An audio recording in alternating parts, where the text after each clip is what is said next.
Hello, friends, and welcome to another edition of the Sports Lounge. Drew Amman here to my right. The Collegians, Marcus Traxler and Charlie Hildebrand. Nice chair you got there. It is. I decided to go Hollywood and feel like I'm more important than you guys, so I took the really nice chair today. Smells like fresh mahogany. Pacific Northwest? Something like that. Ironically, it tastes like mahogany Definitely. too. From the forest of Oregon. Western red cedar? Something. It smells eerily similar to the Smell the wood. Speaking Smell of Lake Erie, the Lake Erie region for football doing outstanding this year with the Buffalo Bills and the Detroit Lions both at 3-0.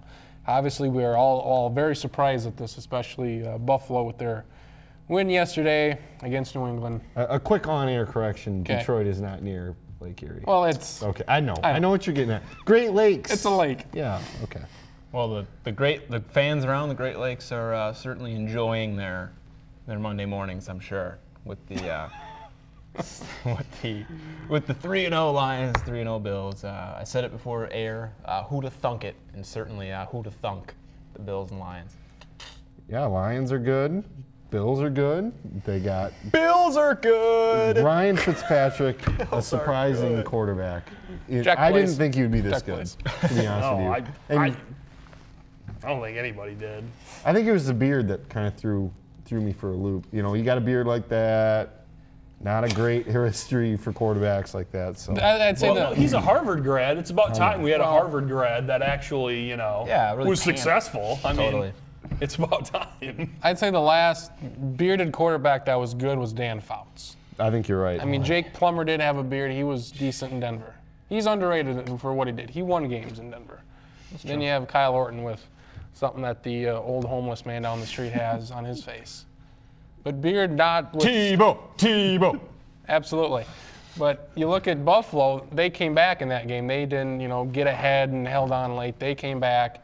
Tom Brady, very un-Tom Brady-like with 4 interceptions. Yeah, matched his season total for last season. I think the most sort of blatant point that I think comes from that game, I mean, aside from the fact that that's a miraculous, I mean, what was that, 15 straight losses, I think, Yep. for New England, is the fact that we never talk about how poor New England's secondary is.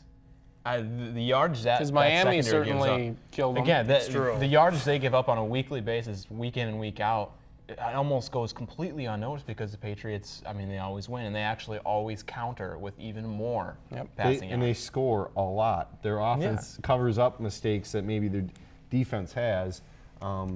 They kind of have a no-name defense to a certain extent, and I think, the Bills exposed them for how well Fitzpatrick was able to throw against them. To me, the Patriots are kind of turning into the New Orleans Saints of the AFC, where they just try to outscore people, but the bad thing for the Patriots is that it seems like their defense is not as good as the New Orleans Saints, which is weird because they've been so good defensively the last decade that they just literally have to, say, okay, Brady, let's get your 480 yards and 5 touchdowns Well, today. it just looks like to me that you have very much the same type of New England team as you had last year, and that New England team wasn't necessarily built for a tough, gritty playoff run, and that was showed. Because what do they say all the time in the playoffs? What do you need to play? You need your defense, the cold weather, running the ball. But the defense part of that I think is pretty true, and I think New England has some issues. Now they could still win a lot of games, but Which they will. I think they will too. But They'll win that division. yeah, Brady might not throw 4 interceptions. Putting Buffalo up there? It puts kid? a lot of pressure on Tom talk Brady, about Buffalo, though. yeah. I mean, especially now that Peyton's not playing, I think Brady has the most pressure on him every game, more so than any other quarterback, because not only does he have to go through and do all the checks and play great, is he's probably going to have to score, 30 points every game too, so they can win by 5 or 6 points. Well, the thing with Buffalo is they quietly do have some pretty good offense. I mean, C.J. Spill in their backfield is still a wild card, really. But Fred Jackson has real been good. great. Fitzpatrick, quietly one of the top third quarterbacks maybe in the NFL.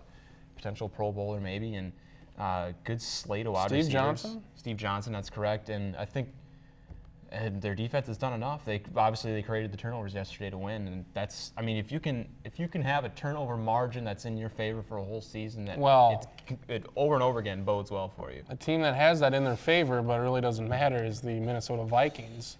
They have 1 turnover on the first play of the season and no turnovers since then. However, they are 0-3. They have as many wins as we do this NFL season. Well, to me, at this point, it's 2 words. It's Leslie Frazier. Now, talk about that.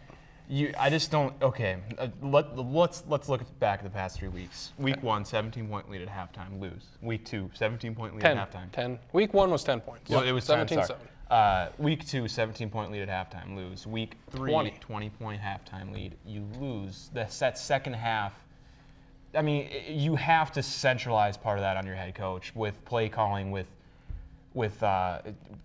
he let the crowd's emotions, I think, play into his decision making, and that's such a big no-no. I think he's the first coach to ever do that. I think so too. At least the first coach in the same day of media exposure of nowadays. Yeah, in the modern day age, go for it. All right, fine, we'll go for it. Don't get it. As the kicker's already he's lining up his kick. Crowd vote to see what the crowd wants us to do. It's bad. People were on Brad Childress. I think they should be equally on Leslie Frazier right now. You don't blow that many halftime leads and not have any of that be on your coach. Here's the difference between the two. What was Brad Childress? What was he? He was all offense. What's Leslie Frazier? Kick-ass offense. What was Leslie Frazier's specialty? Defense. That is why I put more of the blame on Bill Musgrave, the offensive coordinator. If he's calling the plays, which he is, and how you give the supposedly the best running back in the league 5 carries. 17 carries in full yesterday. 5 carries in the second half. When you swear to God, watching that game, you would have sworn the Vikings were down 3 touchdowns instead of Detroit. Where they come out there, they're passing every down.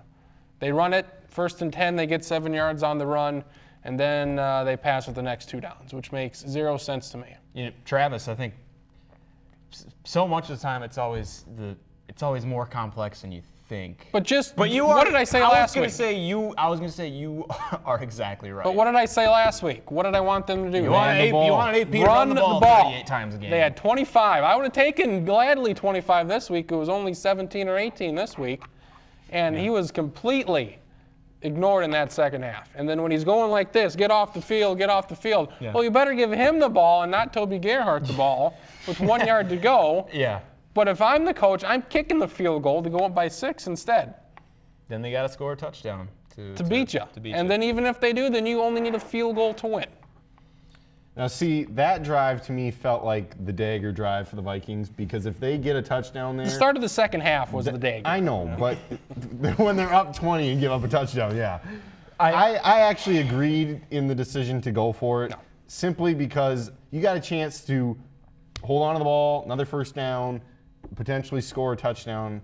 Granted, we are working with the Vikings, right? Kill more clock, exactly. We're placing a lot of blame here. I'll put it on number 5, the signal caller at quarterback, Donovan McNabb.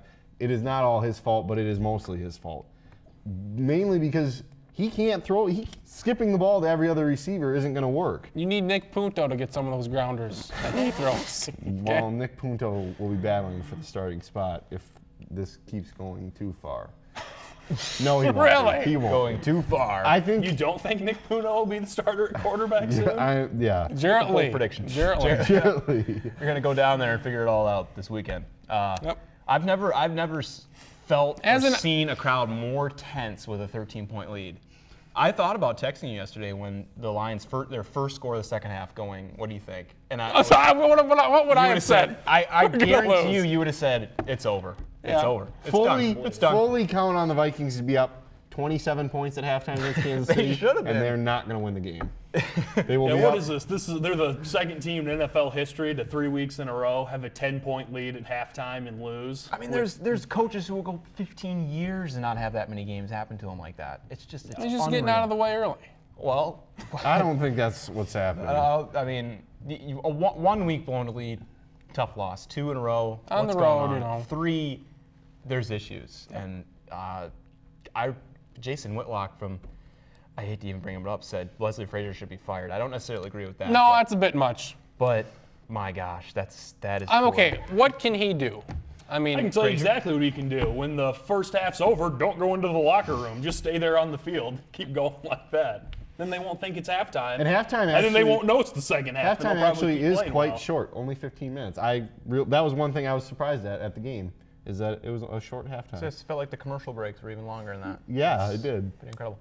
Well, I know if Frazier, something's got to be done with your play calling, because ultimately it goes through you. If you don't like that Gerhardt play, which if you're a head coach you shouldn't have, because you're still a fullback dive play on 4th and 1, that's not going to work.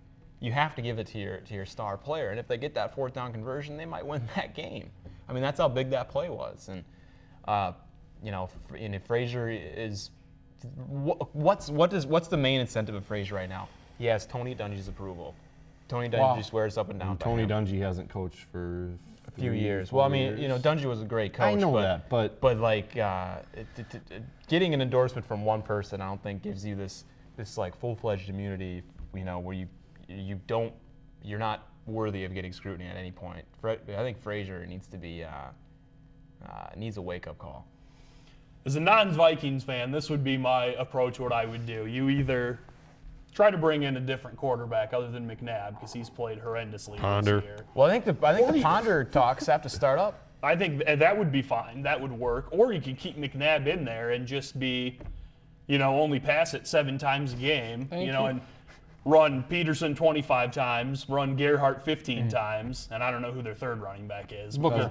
Get him 10 or 15 carries and just say, you know what? We're going to literally live and die with our running attack. Yeah. Our passing plays are going to be like an option team's passing plays. It'll be so out of nowhere. It'll be basically like a trick play for us. We'll play the percentages. How many 0-3 teams end up making the playoffs? It's a minute percentage. 2 teams since 1990. Exactly. So, I mean, will there be a third? Oh, boy, no. No. At this point, I mean, there will. The Miami Dolphins. Boom. You think Your so? Dolphins are They're awful. up blank creek without a paddle. They're just as bad as the Vikings. Well, I mean, I think if the Vikings lose this next week, who they got again? Kansas City. If they lose this, if they definitely lose this week, I think you put the nail in the coffin. I think you have to think about your future at that point. I think they'd put Ponder in. Either way, he's going to get snaps this season at some point. Charlie and I were talking about it before the show. Would you rather have a crappy Donovan McNabb, or would you rather have a crappy rookie quarterback? Ponder, yeah. You definitely want the rookie QB in. Get his snaps, take his licks, and